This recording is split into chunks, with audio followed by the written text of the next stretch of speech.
Kepenuhan roh versus pelaku firman.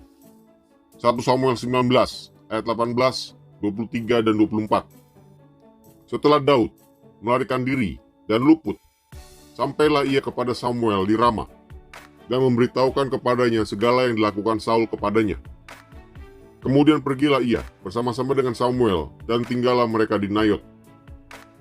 Lalu pergilah ia, Saul, ke sana, ke Nayot, dekat Rama, dan pada dia pun hinggaplah roh Allah. Dan selama ia melanjutkan perjalanannya, ia kepenuhan seperti nabi, hingga ia sampai ke Nayot dekat Rama. Ia pun menanggalkan pakaiannya, dan ia pun juga kepenuhan di depan Samuel. Ia rebah terhantar dengan telanjang sehari-harian dan semalam-malaman itu. Kepenuhan versi Inggris NIV sama dengan bernubuat. 1 Samuel 19 ayat 18 dan sampai 24 menyatakan bahwa roh Tuhan dapat turun atas seseorang sebagai hukuman atau berkat. Saul telah mengirimkan orang untuk menangkap Daud. Untuk menghalangi tujuan itu, roh Tuhan menguasai mereka dengan kehadiran dan pengaruhnya.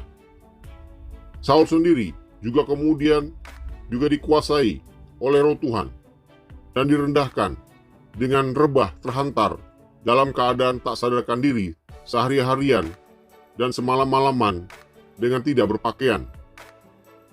Nas ini menjelaskan bahwa kedatangan Roh Kudus atas seseorang untuk bernubuat atau manifestasi karismatik lainnya tidaklah senantiasa berarti bahwa orang itu mempunyai hubungan yang benar dengan Tuhan. Saul memberontak terhadap Tuhan, namun dikuasai oleh roh yang berbentuk manifestasi karismatik. Sama seperti yang dikatakan Yesus dalam Matius 7 ayat 22 dan 23. Pada hari terakhir, banyak orang akan berseru kepadaku, Tuhan, Tuhan, bukankah kami bernubuat demi namamu, dan mengusir setan demi namamu, dan mengadakan banyak mujizat demi namamu juga?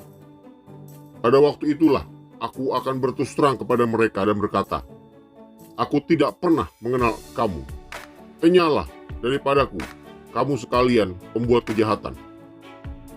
Roh Tuhan yang menguasai manusia dalam bentuk manifestasi karismatik bukanlah tanda bahwa manusia tersebut diutus oleh Tuhan sendiri. Tanda manusia yang berasal dari Tuhan dapat dilihat dari buahnya lah kamu akan mengenal mereka.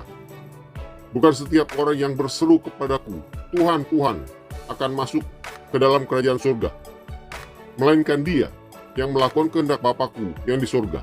Matius 7 ayat 20 dan 21. Marilah menjadi pelaku-pelaku firman Tuhan yang senantiasa mentaati perintah-perintahnya. Semoga Tuhan Yesus memberkati.